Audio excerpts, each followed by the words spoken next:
Halo, selamat pagi. Selamat datang di Virtual Classroom Ayuvi Purnawardhani. Dan pagi hari ini saya akan menjelaskan suatu topik yang berjudul berpikir kritis, kreatif, dan inovatif dalam berorganisasi. Oke, sekarang pertanyaannya adalah, apa sih itu berpikir kritis? Jadi, berpikir kritis itu adalah orang yang bisa berpikir secara sistematis, logis, dan objektif dalam menilai sesuatu atau dalam membuat keputusan. Jadi bukan orang yang suka untuk mencari-cari kelemahan atau kesalahan akan sesuatu. Nah, jadi apa sih manfaatnya kalau kita bisa berpikir secara kritis? Ada dua nih manfaatnya, teman-teman. Yang pertama adalah kita akan terhindar dari namanya hoax atau berita-berita yang belum tentu benar. Dan yang kedua adalah kita juga bisa terhindar dari yang namanya provokasi, fitnah, intimidasi, adu domba, dan lain sebagainya. Karena kita benar-benar menggunakan akal pikiran kita untuk bisa mencerna dan untuk bisa mencari kebenaran lebih dalam akan suatu hal atau informasi. Dan dalam berpikir itu terdiri dari 3 level. Nah, level yang pertama adalah berpikir reflektif, yaitu bagaimana kita bisa seolah-olah berada pada posisi orang lain atau posisi suatu hal, refleksi atau reflektif. Dan yang kedua adalah bagaimana kita bisa berpikir secara kreatif, yaitu memikirkan sesuatu yang lain daripada yang lain atau out of the box. Dan yang ketiga levelnya adalah bagaimana kita bisa berpikir secara kritis, yaitu kita bisa menguji klaim-klaim dan argumentasi untuk menentukan derajat kemanfaatan atau derajat kebenaran akan suatu informasi.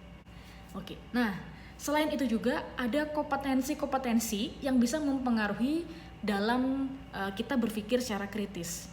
Apa saja itu? Yang pertama ya, dari 3, yang pertama adalah kompetensi secara personal atau kepribadian kita. Yang kedua adalah kompetensi secara akademik, yaitu bagaimana kita bisa berpikir secara ilmiah.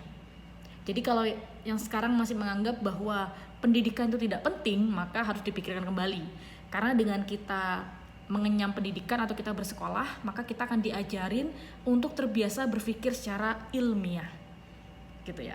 Dan yang ketiga adalah kompetensi secara profesional, yaitu kemampuan dalam memahami bidang studi masing-masing. Nah, kemudian bagaimana sih cara kita untuk bisa melatih dalam berpikir secara kritis? Ada 5 cara untuk kita bisa melatih hal itu. Yang pertama adalah ciptakan rasa ingin tahu yang tinggi. Bukan rasa kepo yang tinggi, tapi rasa ingin tahu yang tinggi. Dan yang kedua adalah kita bisa harus menjadi orang yang fleksibel, adil, jujur, dan bijaksana dalam mengambil keputusan atau menilai sesuatu. Yang ketiga adalah bagaimana kita punya kemampuan dalam menerima informasi itu tadi, ya. Dengan punya rasa ingin tahu yang tinggi, maka kita bisa menerima informasi tidak hanya mentah-mentah diterima, tapi kita memfilter, gitu ya. Mana informasi yang baik buat kita, mana yang tidak. Kemudian yang keempat adalah rajin mencari informasi yang relevan dan fokus dalam menyelesaikan masalah, bukan menambah masalah. Dan yang terakhir adalah kita harus bisa belajar open-minded.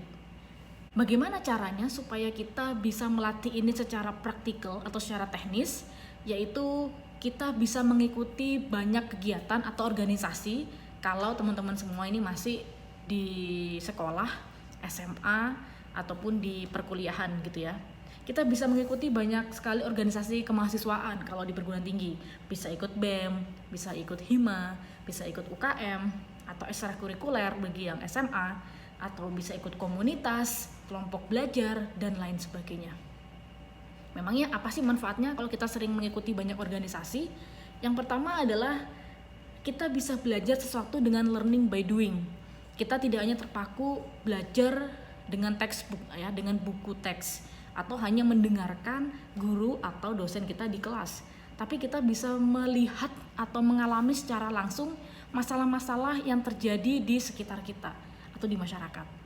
Di situ kita akan didorong atau akan memiliki kemampuan dalam menilai sesuatu dan dalam pengambilan suatu keputusan. Itu bisa melatih kita learning by doing. Dan yang kedua adalah untuk melatih creative thinking dan inovasi. Kan nanti diharapkan suatu ketika nanti teman-teman akan menjadi generasi penerus bangsa dan menjadi seorang pemimpin. Nah, menjadi seorang pemimpin itu harus punya atau harus juga sebagai seorang kreator maupun inovator. Jadi mulai dilatih dari sekarang.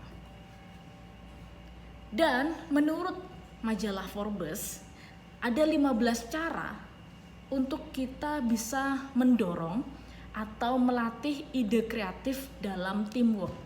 Gitu ya. Apa saja caranya? Ternyata ada banyak hal, ada 15 cara. Yang pertama adalah ciptakan lingkungan kerja yang nyaman. Oke, yang kedua, ciptakan zona inovasi. Karena inovasi itu tidak bisa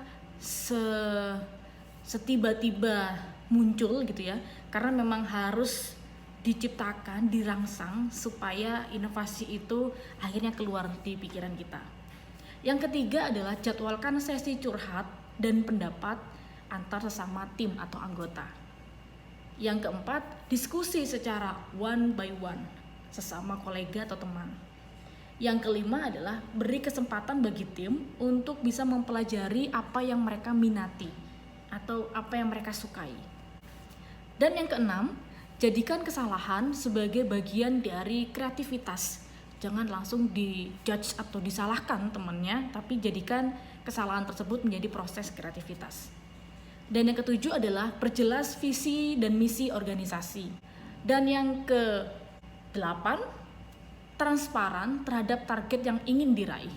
Ya, tadi sudah ada visi misi organisasi dan sekarang juga harus transparan terhadap apa sih yang mau diraih, target apa yang mau diraih. Yang ke-9, lead anggota tim dalam menghadapi hal-hal yang baru. Jangan hanya orang itu saja yang dijadikan sebagai project leader. Ya, tapi lakukan ke semua orang yang ada di dalam tim agar mereka bisa mengalami pengalaman baru atau tantangan baru yang ada dalam organisasi sehingga mereka akan terlatih untuk bisa membuat keputusan. Dan yang ke-10 adalah ciptakan percakapan lintas departemen. Jangan hanya puas dengan bersosialisasi dengan orang-orang yang ada di situ saja, tapi bagaimana kita bisa bercakap-cakap dengan orang di lintas departemen. Yang ke-11, ikuti seminar atau training dalam menambah ilmu kita sendiri atau sumber daya manusianya. Yang ke-12, buatlah bank ide ya dengan seluruh anggota tim secara tersentralisasi sehingga kita tidak akan kehilangan apa saja sih inspirasi yang pernah kita punya karena itu semua sudah tersimpan dalam satu database misalnya. Oke, dan yang ke-13 adalah bebas berpendapat dan mengeluarkan ide tanpa ada keraguan-raguan atau sungkan untuk menyampaikan idenya. Yang ke-14, berikan penguatan positif atau sebarkan kata-kata positif, tidak hanya bagi orang lain tapi juga mungkin kepada diri kita sendiri. Oke, dan yang terakhir adalah beri anggota tim umpan balik dari apa yang mereka lakukan sehingga mereka bisa mengetahui atau mengevaluasi apakah mereka sudah baik atau tidak. Oke, itu tadi topik yang kita bahas hari ini dan semoga bermanfaat. Thank you for watching. Bye bye.